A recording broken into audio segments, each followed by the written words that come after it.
नमो अरिहन्ताणं नमो सिद्धाणं नमो आयर्याणं नमो वज्जायाणं नमो लोये सव्वसाहुणम्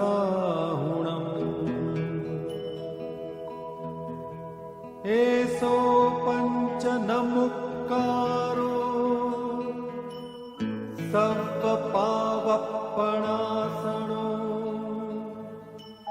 मंगलाणं च सव्वेसिं परमं हवै मंगलम्। विशेष आत्मजागृति માટે ધૂન બોલીશું। ओम गुरु ओम गुरु ओम गुरु ओम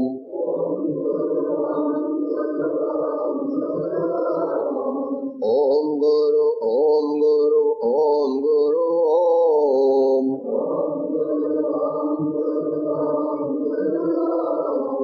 ओम शांति ओम शांति ओम शांति ओम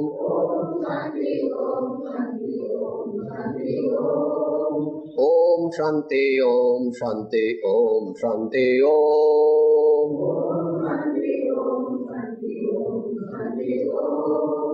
ओम गुरु ओम गुरु ओम गुरु ओम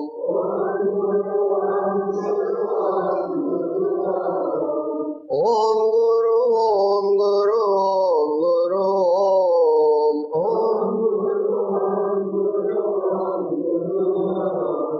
ओम शांति ओम शांति ओम शांति ओम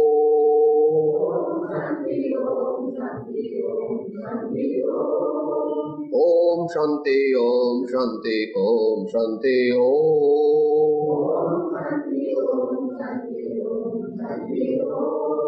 ओम शांति ओम शांति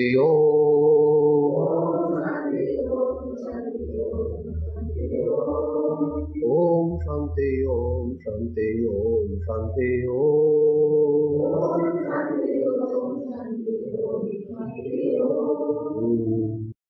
ओंकारं दन्दसंयुक्तं नित्यं ध्यायन्ति योगिनः कामदं मोक्षदं चैव ओंकाराय नमो नमः।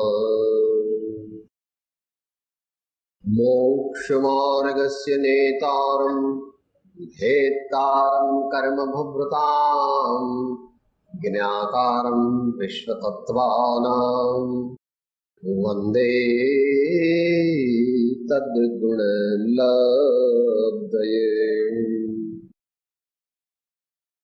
अज्ञानतिमिरान्धानां ज्ञानाञ्जनशलाकया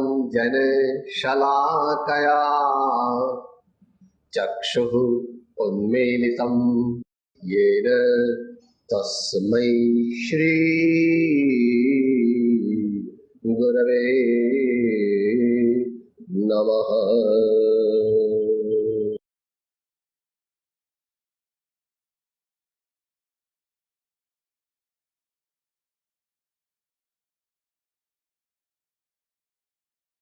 स्वाध्याय में हमारा जीवन कैसे उन्नत बने, हमारा जीवन कैसे आगे बढ़े, हमको शाश्वत आनंद की प्राप्ति कैसे होवे, इसके बारे में चिंतन कर रहे हैं। माध्यम है मेरी भावना, साधक की भावना, भक्त की भावना। एक न एक दिन सबको यह भावना करनी ही पड़ती है, चाहे इस जीवन में आप करें या न करें। जब तक ऐसी भावना के माध्यम से हम सच्चे ज्ञान और सच्ची समाधि और सच्चे विवेक को प्राप्त नहीं करेंगे, तब तक हमें शाश्वत आनंद की न प्राप्ति होगी और न हमारा दुख, या कुछ भी कह दो आप, टेंशन है, रोग है, आदि व्याधि उपाधि है, कुछ अच्छा लगता नहीं है, ये अभी तो वृद्धावस्था आ गई है, बहुत रोग आ गए हैं, बच्चे अपने कहना नहीं मानते हैं, ये सब दुख की बात है। और सुख की बात भी, दुख को तो सब जग दुख कहता है, मगर जगत के सुख को जो दुख कहता है और जगत के सुख को जो दुख मानता है और दोनों से ऊपर उठता है, वो परम पद को प्राप्त करता है, उसी का मनुष्य बहुत सफल होता है। यह बात यहाँ की आगे की जो काव्य है, जो कवित्व है, उसमें आ रहा है।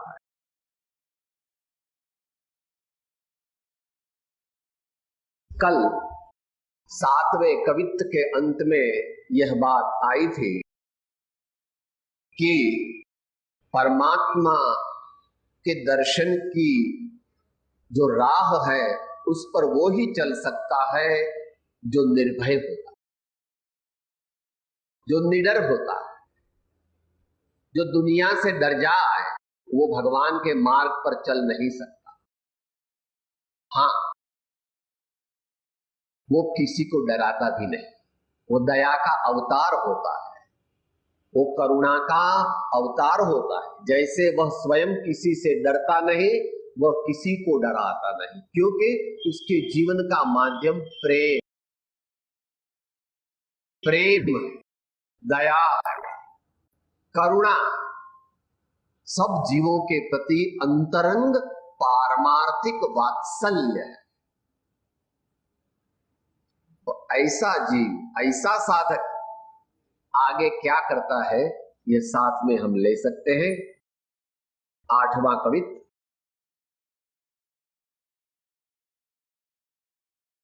होकर सुख में मगन न फूले, दुख में कभी न घबरावे, पर्वत नदी श्मशान भयानक, अटवी से नहीं भय खावे, रहे अडोल अकंप निरंतर, यह मन दृढ़तर बन जावे, इष्ट वियोग अनिष्ट योग में सहनशीलता दिखलावे, इष्ट वियोग अनिष्ट योग में सहनशीलता दिखलावे।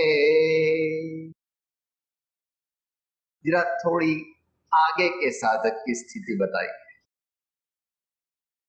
आखिर में भावना तो सबके लिए है, सामान्य साधक के लिए है, मध्यम साधक के लिए भी है और उत्तम साधक के लिए है। यहां पर उत्तम साधक की बात आई। क्या कहते हैं? होकर सुख में मग्न न फूले, दुख में कभी न घबराए। सबको जीवन का अनुभव है। जीवन क्या है?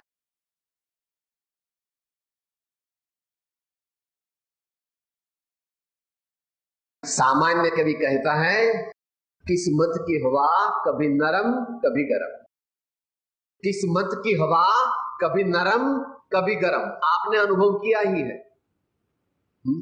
आपके सभी दिन एक सरखे गए हैं क्या? नहीं जाते।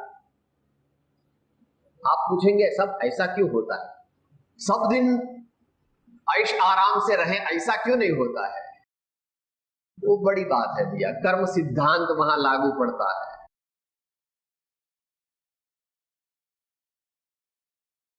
जैसे वर्तमान में हम एक सरखे भाव नहीं कर रहे हैं, वैसे इस भाव में जन्म से आज तक और अगले भवों में भी एक सरखे काम नहीं किए हैं, एक सरखे भाव नहीं किए हैं, इसलिए कभी तो दुख देने वाला कर्म बांधा है और कभी तो सुख देने वाला कर्म बांधा है। इसको आप भाग्य कह दो, चांस कह दो, फेट कह दो, कुछ भी कह दो। इसलिए किसी भी मनुष्य की दशा एक सरखी नहीं रहती है। आजकल वर्तमान पत्र में पढ़ लेते हैं, बड़े बड़े जेल की हवा खाएंगे या खा रहे हैं। क्यों ऐसा हो?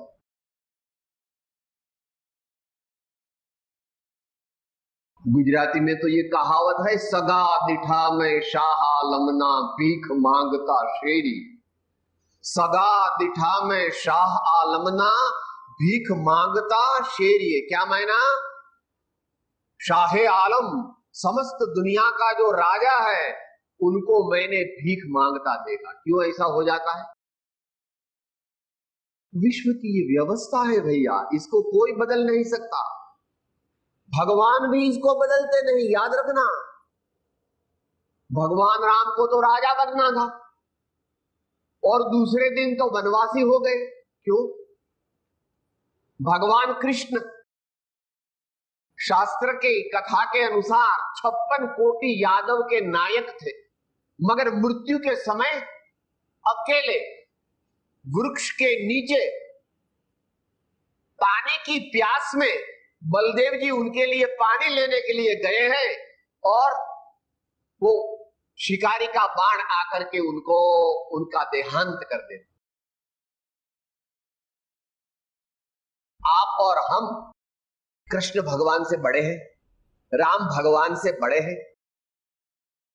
तो यहां कहता है, संत कहते हैं, सुख आया तो फूलना नहीं और दुख आया तो डरना नहीं, दोनों को सहज रूप से स्वीकार करना। आए हो भाई, बैठो थोड़ी देर, अपना समय आएगा तो आप भी चले जाए, यह भी चला जाएगा, यह भी चला जाएगा, यह भी चला जाएगा। याद रहे, वेरी इंपॉर्टेंट। समस्त भारतीय संस्कृति का सार है। मतलब ये कैसे? यह भी चला जाएगा, इसको बुद्ध भगवान ने कैसा कहा? अनिच्चम, अनिच्चम, अनिच्चम। वो पाली भाषा का शब्द है। अनिच्चम मायना अनित्य है, अनित्य है। वो तो राजा थे, बुद्ध भगवान तो राजा थे ना, कपिल वस्तु के राजा थे, मगर उन्होंने देखा कि बूढ़ापन आएगा ही, रोग आएगा ही, मृत्यु आएगी ही। मुझे न रोग चाहिए, न बुढ़ापा चाहिए और न मृत्यु चाहिए। इसके लिए शाश्वत सुख की शोध में चले और तृष्णा यही दुख का कारण है, ऐसा जान करके समस्त विश्व को अनित्य कहा। इसलिए सुख आएगा तो उसमें तल्लीन नहीं हो जाना। माताओं को याद रखना, अपने लड़के की शादी होए ने तो भी अपना लड़का है ने, उसको अपना नहीं मानना, मित्र मानना।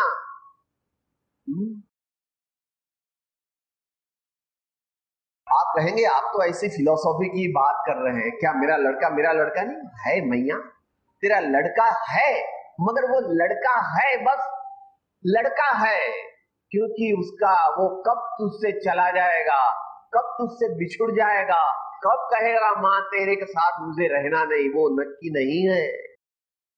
एक दिन कहेगा मम्मी तेरे साथ मुझे अच्छा नहीं लगता, मैं तो अकेला रहता हूं, मुझे अलग घर दे दो, तुम्हारे ये जूने विचार मुझे पसंद नहीं है।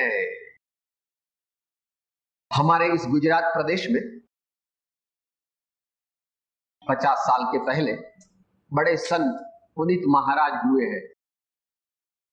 आप सब में जो सीनियर्स है, कभी अमुक व्यक्तियों ने तो उनके दर्शन भी किए होंगे, अमुक व्यक्तियों ने उनके भक्ति भजन में भी भाग लिया हो।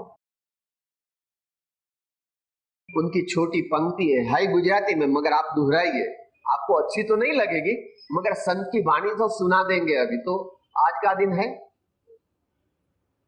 कोई कोई नु नथी रे, कोई कोई नु नथी रे, कोई कोई नु नथी रे, कोई कोई नु नथी रे, कोई कोई नु नथी रे, कोई कोई नु नथी रे, कोई कोई नु नथी रे, कोई कोई नु नथी रे।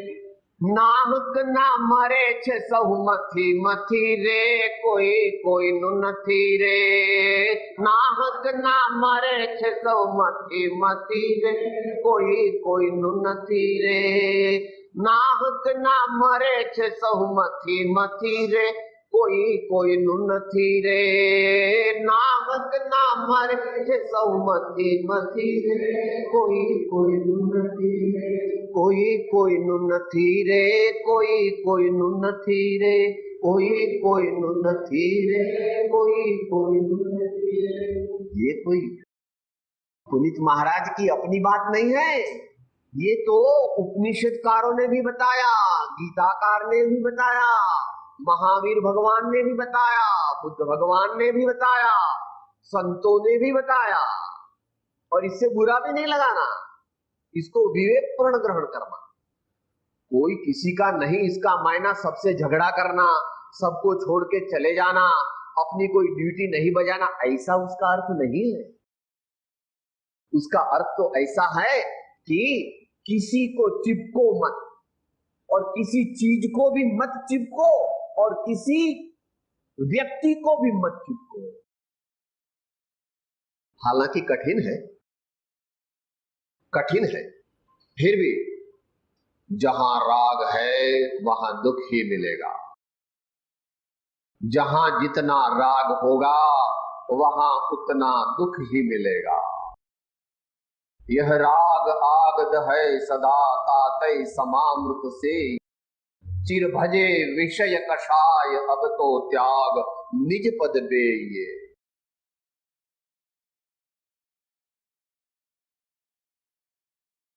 हमें अच्छा नहीं लगता, भगवान की वाणी, संतों की वाणी हमको अच्छी नहीं लगती, फिर भी धीरज से, विश्वास से, पुरुषार्थ से, समझ से, विवेक से उसको समझ करके अपने जीवन में उतारना।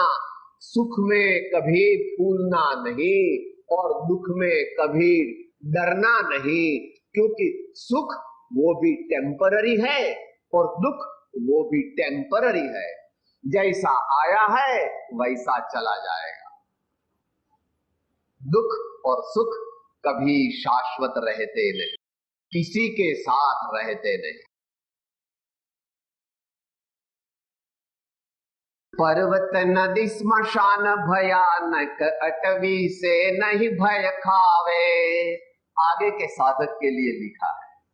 जब साधक बहुत आगे बढ़ जाता है तो वो प्रायः तो घर में नहीं रहता है, क्योंकि उसका राग इतना कम हो जाता है, वैराग्य इतना बढ़ जाता है, समाधि का आनंद अत्रुटक पाने के लिए वो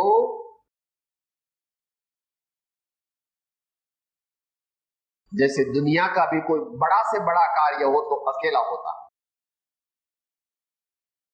कोई बड़े कवि अपना काव्य बनाते हैं, कोई बड़ा चित्रकार अपना चित्र बनाता है, कोई बड़ा राजा सोचता है तो अकेला सोचता। आपने पढ़ा होगा वाल्मीकि रामायण, सीता माता का त्याग करना था, लव कुश का जन्म होने वाला था, लव और कुश का जन्म होने वाला था, और उस टाइम उनको नींद नहीं आती, वो सोचते हैं सीता को त्याग करे या न करे। सीता का त्याग करते हैं तो यह आध्यात्मिक दृष्टि से अन्याय है, क्योंकि उन्होंने अपनी पवित्रता का प्रमाण अग्नि परीक्षा से दे ही दिया। और अगर नहीं करते हैं तो अन्याय इसलिए है कि लोगों के मन में जो शंका कुशंकाएं हैं उनका निवारण जब तक राजा नहीं करेगा तब तक वो राजा अपनी प्रजा के हृदय को जीत नहीं सके। राम अकेले में ही सोचते हैं। वैसे जब कोई बड़े साधक निर्विकल्प समाधि नहीं मगर इससे भी आगे एक निर्बीज समाधि होती है, बार बार निर्विकल्प समाधि जब वो करना चाहता है तो प्रायः घर का वातावरण उसके लिए अनुकूल नहीं। वह कोई एकांत में, निवृत्ति क्षेत्र में, तीर्थ क्षेत्र में, और यहां तो इससे भी ज्यादा कहा, पर्वत नदी स्मशान भयानक अटवी से नहीं भय खाते। महावीर भगवान, बुद्ध भगवान, कैसा उन्होंने तपस्या की मालूम है सबको।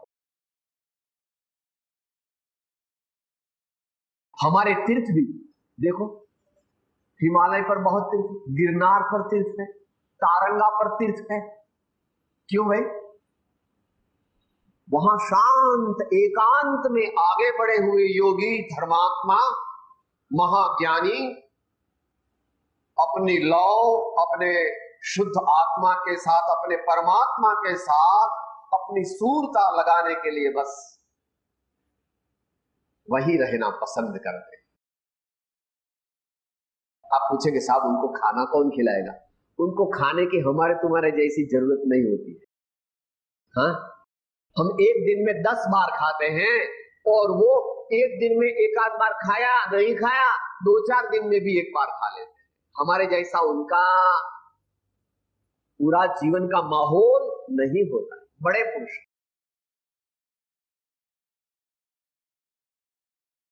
8वीं मायना वन, जंगल, जहां पर हिंसक प्राणी वगैरह भी रहते हैं, ऐसी जगह में भी महापुरुष निशंक होने से निर्भय है और निर्भय होने से निस्संग है।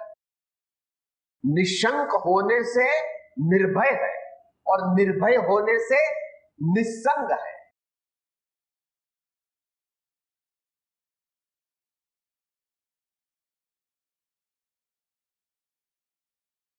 अजगनी माया छोड़ी ने वैभव नेतर छोड़ी, जोगी थईने जाय महावीर, जोगी थईने जाय, जोगी थईने जाय महावीर, जोगी थईने जाय।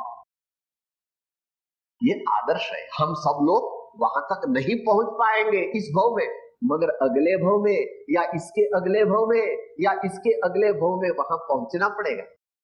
डरना नहीं। जहां जाने से डरते हैं, हम त्याग से डरते हैं, समाधि से डरते हैं, उपवास से डरते हैं, अपमान से डरते हैं, उसमें कुछ डरने का नहीं है। वो तो आत्मा का आनंद अभी उसका स्वाद नहीं लिया इसलिए डरते हैं।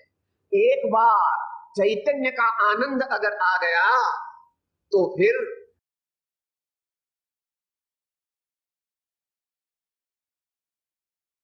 वो आगे बताते हैं, आगे की पंक्तियों में बताते हैं। रहे अडोलय कंप निरंतर, यह मन दृढ़ तर बन जावे, इष्ट वियोग अनिष्ट योग में सहनशीलता दिखलावे।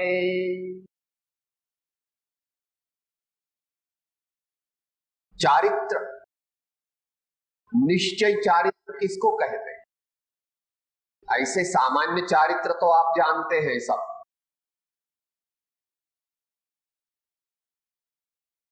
कोई आदमी विनयवान है, क्षमावान है, संतोषी है, और सद्गुण उनमें है, सत्यनिष्ठ है, सदाचारी है, अपने जीवन में नियमित धर्म कर्म करता है, तो आप कहते भाई वो तो बड़ा चारित्रवान। तो यह बात ठीक है, मगर इससे बड़ा चारित्र ये सब जो हम कर रहे हैं ये सत्संग काहे के लिए कर रहे हैं, स्वाध्याय काहे के लिए कर रहे हैं, भक्ति काहे के लिए कर रहे हैं। हमारा चित्त ऐसा स्थिर हो जाए, अडो अकम,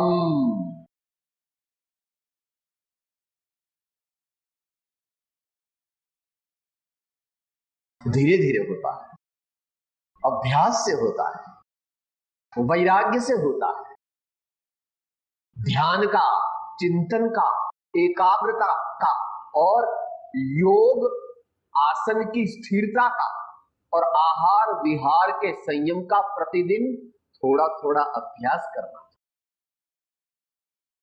अभ्यास करने से ही सिद्धि होती है, अभ्यास करने से ही सिद्धि होती है। यहां साधक भक्तजन भावना करता है, रहे अडोल अकंप निरंतर, यह मन दृढ़तर बन जावे।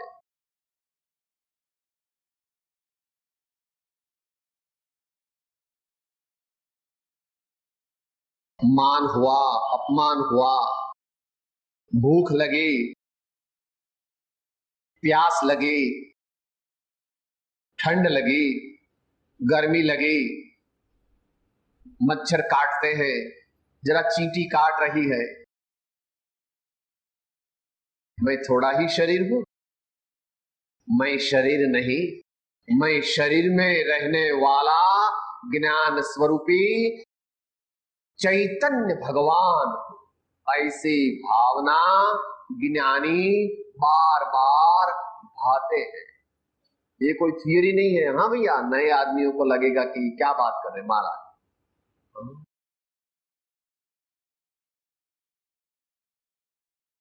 वर्तमान में भी ऐसे महात्माओं ने और भी अनेक महात्माओं ने देह से भिन्न और ज्ञान आनंद यानी सच्चिदानंद स्वरूप ऐसे अपने आत्म तत्व का, ज्ञान स्वरूप का अनुभव किया है, कर रहे हैं और आगे भी करेंगे।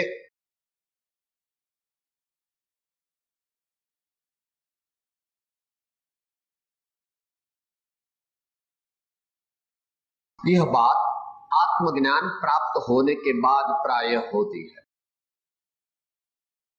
समयसार कलश में यानी एक सतशास्त्र में ऐसा आया है, सम्यक दृष्टयैव साहसमिदं कर्तुम क्षमन्ते परम, यद वज्रेपि पतत्यमि भयचलत् त्रैलोक्य मुक्ता ध्वनि। इसी का ही समझो गुजराती भाषांतर कर दिया है गंगा सती जी। हाय गुजराती मगर सब समझ सकते हैं। मेरू तो डगे पण जेना मन ना डगे, भले भांगित जाए ब्रह्मांड रे। विपद पड़े पण बण से नहीं, सोई हरिजन ना परमाण रे। मेरू तो डगे पण जेना मन ना डगे रे। ये कह रहे अडोल अकंप निरंतर, यह मन दृढ़तर बन जावे। इष्ट वियोग अनिष्ट योग में सहनशीलता दिखलावे।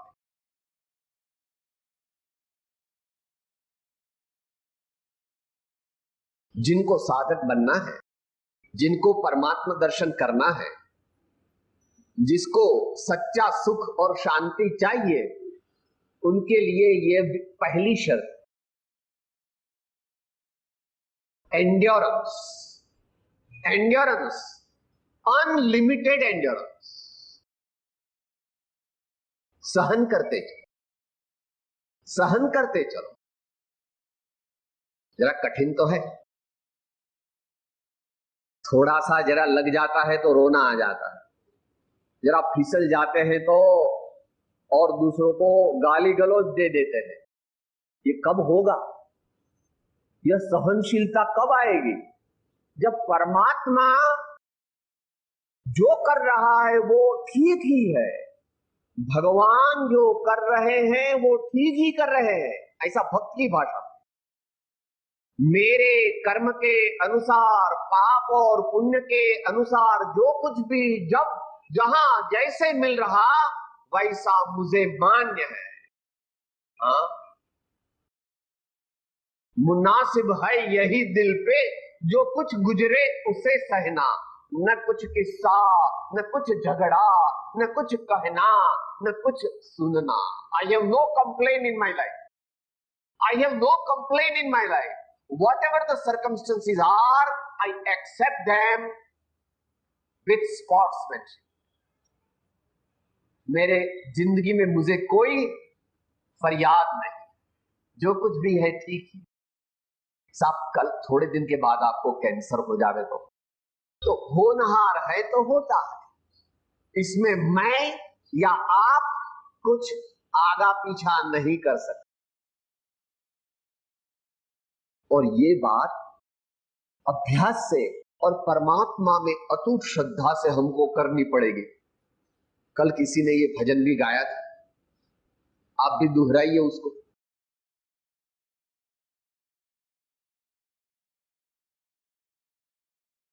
सीताराम सीताराम सीताराम कहिए, सीताराम सीताराम सीताराम कहिए, सीताराम सीताराम सीताराम कहिए, सीताराम सीताराम सीताराम कहिए। जेहि विधि राखे राम तेहि विधि रहिए, जेहि विधि राखे राम तेहि विधि रहिए। साधु संग राम रंग अंग अंग रंगिए, साधु संग राम रंग अंग अंग रंगिए, साधु संग राम रंग अंग अंग रंगिए, साधु संग राम रंग अंग अंग रंगिए। जेहि विधि राखे राम तेहि विधि रहिए, जेहि विधि राखे राम तेहि विधि रहिए, तेहि विधि रहिए। सहन कौन कर सकता है? सहन कौन कर सकता है? एक तो प्रेम और एक श्रद्धा। एक तो प्रेम, माताएं कितना सहन करती, देखो छोटा बच्चा है 10 बार टट्टी करता है रात को, आप मारते हो उनको? ऐसा करता है? छोटा बच्चा कुछ समझता है? उसको टट्टी हो गई तो उठ करके साफ करना पड़ता है, फिर दोबारा 1 घंटे के बाद, फिर दोबारा 1 घंटे के बाद। देखो आखिर रात आप जागती है फिर भी गुस्सा नहीं करती और उसको मारती भी नहीं, या उसको गंदे में रहने देती है क्या कि चलो अभी उसको रहने दो सुबह में साफ करेंगे? ऐसा करती नहीं। क्यों? प्रेम। प्रेम है, सच्चा प्रेम नहीं है, मोह है, मगर आप लोग उसको प्रेम कहते हैं, ठीक है। हाँ? और श्रद्धा, श्रद्धा ये भी प्रत्यक्ष। गिरनार कितना ऊंचा है, कभी कभी आप गए होंगे। 80 साल की माजी है, लकड़ी लेके चढ़ती है, समेत शिखर भी चढ़ जाती, गिरनार भी चढ़ जाती। कैसी चीज? वो पहलवान है क्या? 80 साल की है, सांस फूल जाता है तो बैठ जाती है, फिर भी चढ़ती है। क्या? क्यों चढ़ पाती है? श्रद्धा। श्रद्धावान लभते ज्ञान। श्रद्धा और प्रेम यही जीवन की सफलता की कुंजियां, कुंजी यही है। जिसके जीवन में श्रद्धा नहीं वो जिंदा है, मगर हम तो उसको मुर्दा ही कहते। और जिसके जीवन में प्रेम नहीं वो भी भले जिंदा हो, सांस ले रहा है, मगर वो भी मुर्दा है। इसलिए यहां कहते हैं कि सहनशीलता दिखलावे,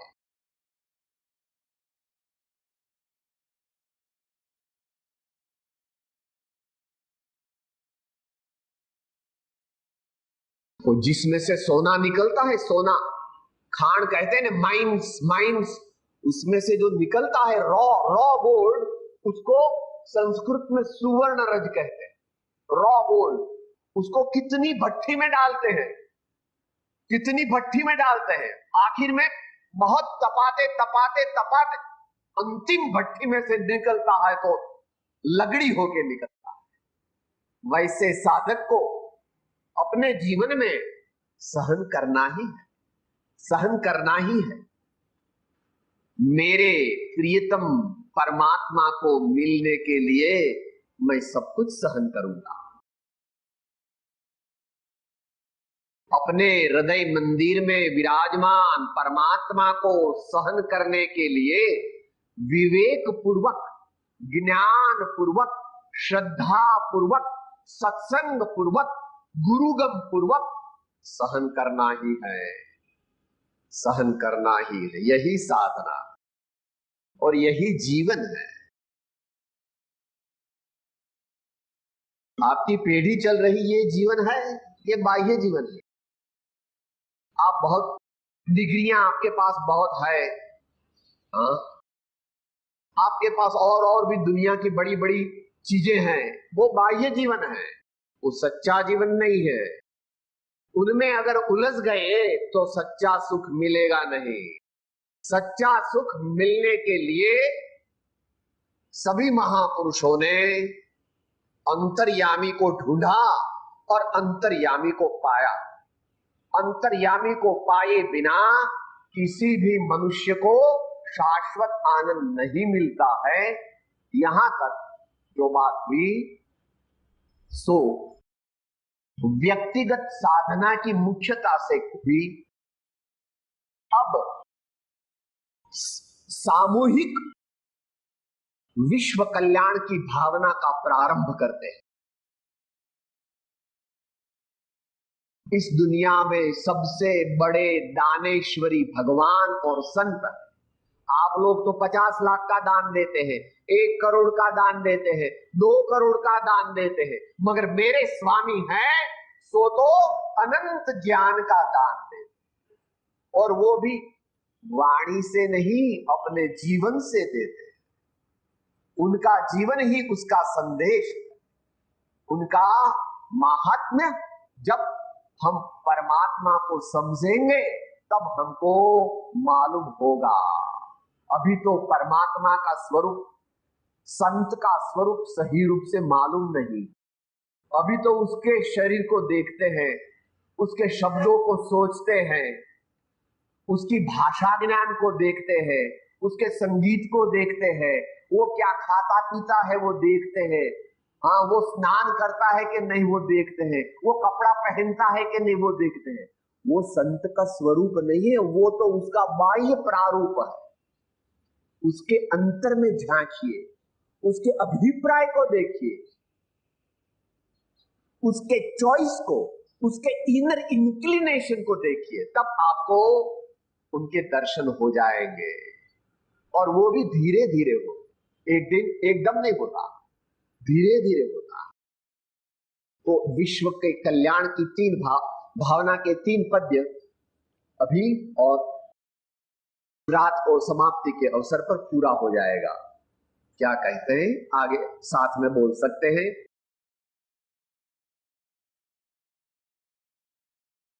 सुखी रहे सब जीव जगत के, कोई कभी ना घबरावे। वैर पाप अभिमान छोड़, जग नित्य नय मंगल गावे। घर घर चर्चा रहे धर्म के, दुष्कृत दुष्कर हो जावे। ज्ञान चरित उन्नत कर अपना, मनुज जन्म फल सब पावे। ज्ञान चरित उन्नत कर अपना, मनुज जन्म फल सब पावे। वो ज्ञान रहित है, वो जरा प्रिंटिंग मिस्टेक। ज्ञान चरित चाहिए, ज्ञान चरित्र, ज्ञान और चरित्र, इन दोनों के माध्यम से आत्मा परमात्मा बनता है। आत्मा को परमात्मा बनने के लिए मुख्य दो ही साधन है, दूसरे अनेक साधन है, वे भी उपयोगी है। जिसका ज्ञान सच्चा वो परमात्मा बनेगा, और जिसका चारित्र सच्चा वो परमात्मा बनेगा। परमात्मा मायना दुनिया के लोग ये भी नहीं जानते कि परमात्मा सब हमारी मूर्ति बनेगी, सब हमारी पूजा करेंगे, वो परमात्मा नहीं है। जो अनंत आनंद का अनुभव करता है और जिनका अनंत ज्ञान होता है और जिनको कोई भी इच्छा होती नहीं, ऐसा पद जिसके आगे और दुनिया में न कोई पद था, न वर्तमान में है और न आगामी अनंत काल में भगवान से कोई बड़ा होने वाला है, ऐसा जो पद उसको भगवान कहते हैं, उसको परमात्मा कहते हैं। उसका नाम कुछ भी कह दो आप।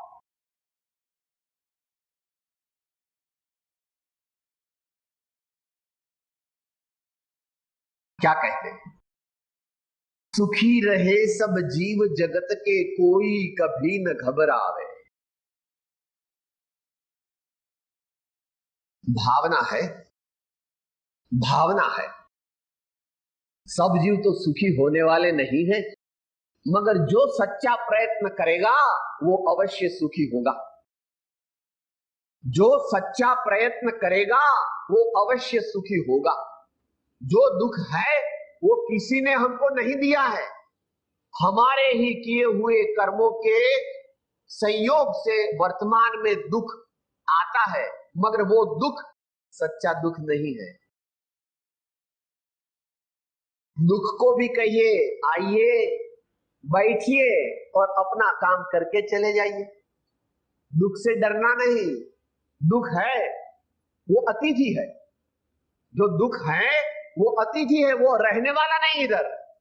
वो तो आएगा, कुछ टाइम रहेगा और फिर चला जाए। वैसे सुख भी समझना, आप लोग इधर आए हैं बड़े बड़े, हाँ दुनिया के बड़े बड़े मनुष्य हो, इसलिए कि आप कहते अरे आपको क्या मालूम मैं कौन हूं, मेरे बंगले पर आइए तो मालूम पड़ेगा। भैया वो बंगला तो तेरा नहीं, ये बंगला भी तेरा नहीं है, मत मानो।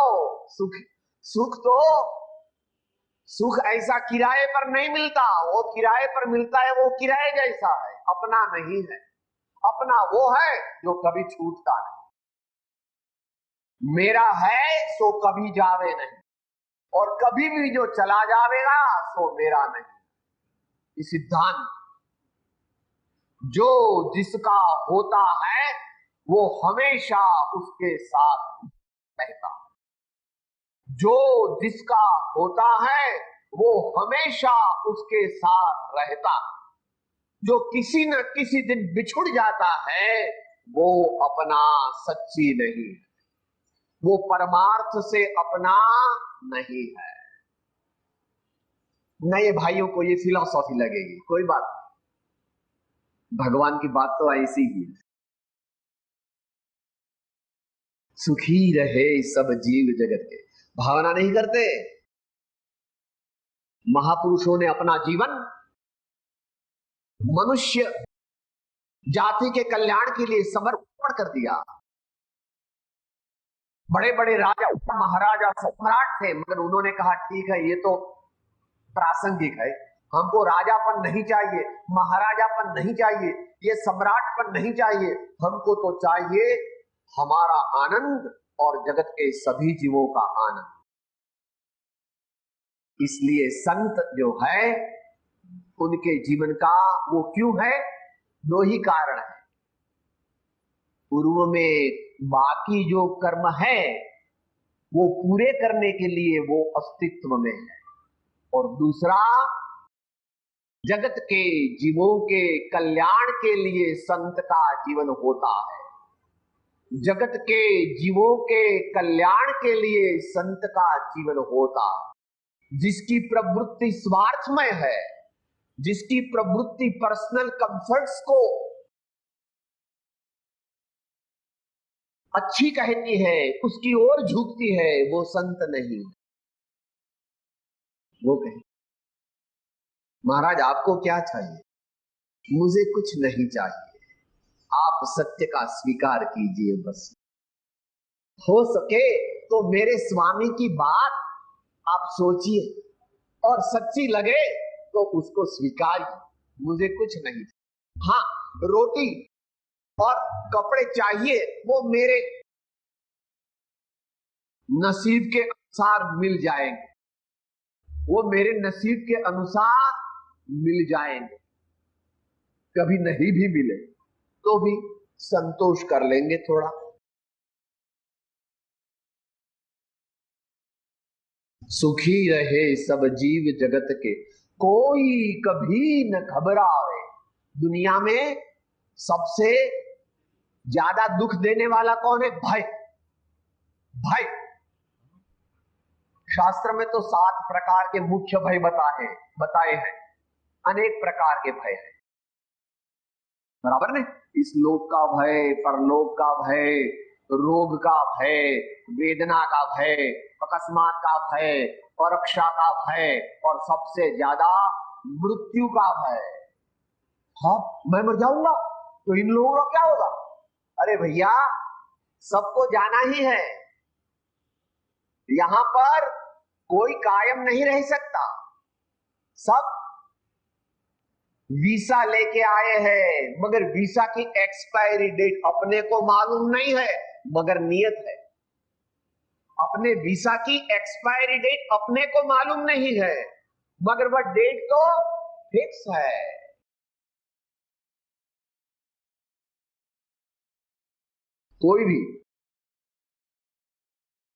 कोई भी शाश्वत नहीं रह सकता। टाइम हुआ,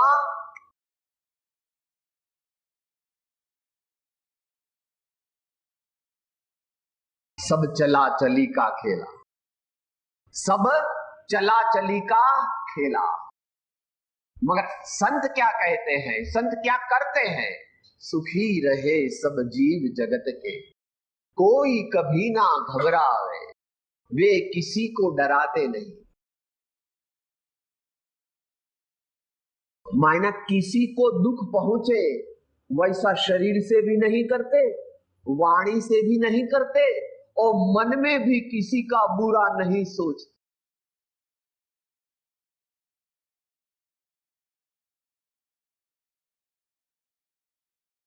किसी को डराते नहीं।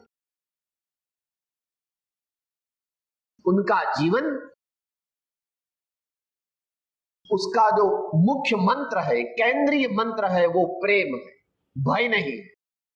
डरा करके, डांट करके वो काम नहीं लेते, वो प्रेम से लेते हैं, भक्ति से लेते हैं, समझावट से लेते हैं। और नहीं हुआ क्योंकि वो अकर्ता है।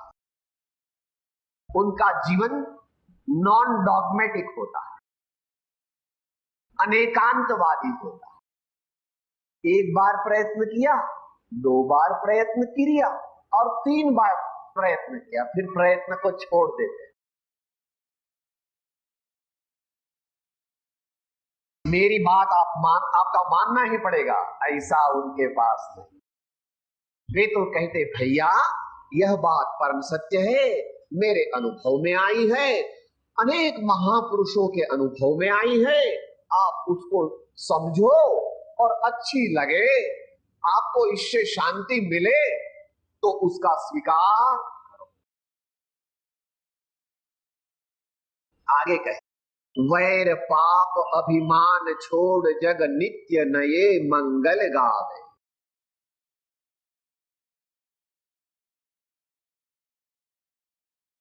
वैर, पाप और अभिमान, थोड़े बहुत तो आगे आ गए हैं। वैर किससे होता है? जिसने हमारा बिगाड़ा है उनके प्रति हमारे अंतर में क्रोध की भावना रहती है, बदला लेने की भावना होती है कि जब टाइम मिलेगा मैं आपको देख लूंगा। क्षमा वीरस्य भूषण।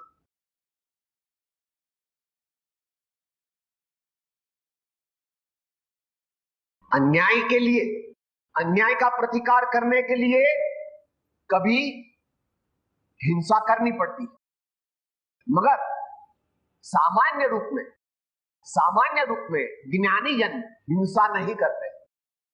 राम ने रावण को मारा, राम ने रावण को नहीं मारा, राम ने अन्याय का प्रतिकार। दुनिया कहती है राम ने रावण को मार दिया, और ज्ञानी जन कहते हैं राम ने अन्याय का प्रतिकार किया। और वो भी कब? बहुत समझावट के बाद। पहले तो हनुमान जी को भी भेजा और अंगद को भी भेजा। आखिर में जब सब मर गए, कुंभकर्ण, इंद्रजीत सब मर गए, आखिर रावण स्वयं आया, तब भी लक्ष्मण को कहते हैं अभी भी उनको कह दो कि समझ जाए और सीता माता को छोड़ दे और अन्याय का प्रायश्चित कर ले। न अपने को लंका चाहिए, न अपने को रावण को मारना है, अपने को तो अन्याय का प्रतिकार और न्याय की रक्षा करना। वैर नहीं होता, ज्ञानी में वैर नहीं होता, और बड़े महापुरुष में तो वैर होता ही नहीं। क्राइस्ट भगवान भी ये कहते हैं कि किसी ने इधर एक तमाचा लगा दिया तो दूसरा गाल धर दो। महावीर भगवान को वो चंड कौशिक ने काटा तो भी वो कहते हैं बुझ बुझ, हे आत्मा समझो, समझो क्या कर रहे हो। ऐसा वैर करने से सुख नहीं मिले। पाप, ये बात तो आगे हो गई है। 7 व्यसन बड़े पाप है और 5 व्यसन भी पाप। पाप तो बहुत है, हम शास्त्रीय भाषा में नहीं बोलते, मगर 7 व्यसन जो है वो प्रसिद्ध है। शराब लेना वगैरह, जुआ खेलना वगैरह, क्लब में जाना वो भी ठीक नहीं है। जो भाई लोग यहां से क्लब में जाते हैं उनको क्लब में जाना इष्ट नहीं। आप कहते साहब पास टाइम के लिए जाते हैं, घर में क्या करें? तो भाई यहाँ पर ये सीनियर सिटीजन्स का चल रहा ना, वहां जाकर के कुछ सत्संग की बात सुनना। क्लब में जाना विवेकी जो अपने कल्याण की इच्छा करता है।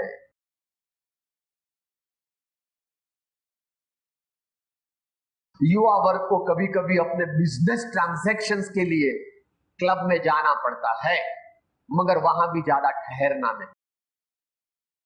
यह देश होटल और क्लब की संस्कृति का नहीं है, यह मंदिरों की और तीर्थ की संस्कृति वाला देश है। हालांकि आजकल बहुत बदल रहा है, फिर भी सब मंदिर, सब तीर्थ और सब संस्कृति नष्ट नहीं होगी।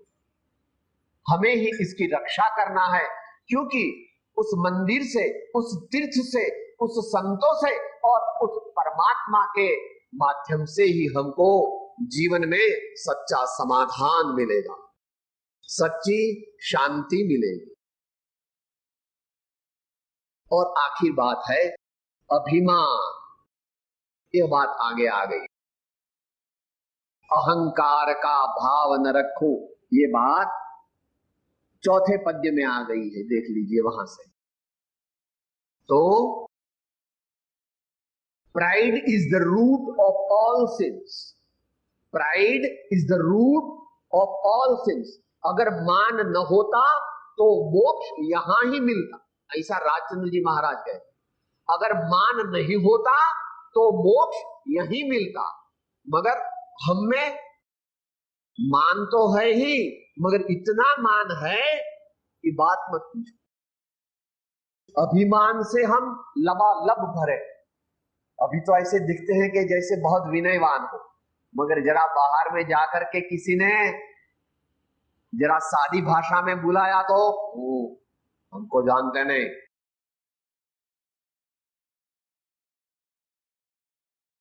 नम्रता, विनय हमारा स्वभाव है।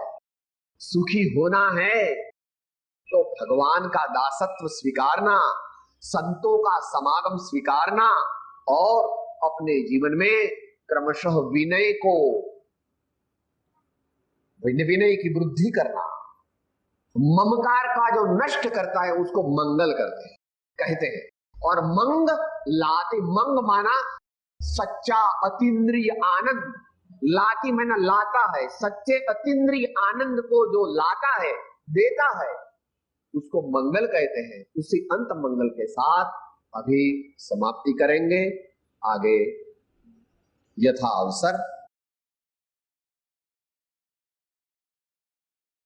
सर्वथा सहो सुखे थाओ, समता सहो समाचरो, सर्वत्र दिव्यता व्यापो, सर्वत्र शांति विस्तरो। ओम शांति शांति शांति। सद्गुरु परम कृपालो देव त्रिलोकनाथ की जय, सब संतन की जय। आनंद हो। 1 मिनट के लिए परमात्मा का स्मरण। स्थिर आसन, कुछ बोलना नहीं, हिलना नहीं, बॉडी रिलैक्स। હું આત્મા છું, આપનો સેવક છું, સૌનો મિત્ર છું. હું આત્મા છું, આપનો સેવક છું, સૌનો મિત્ર છું. હું આત્મા છું, આપનો સેવક છું, સૌનો મિત્ર છું.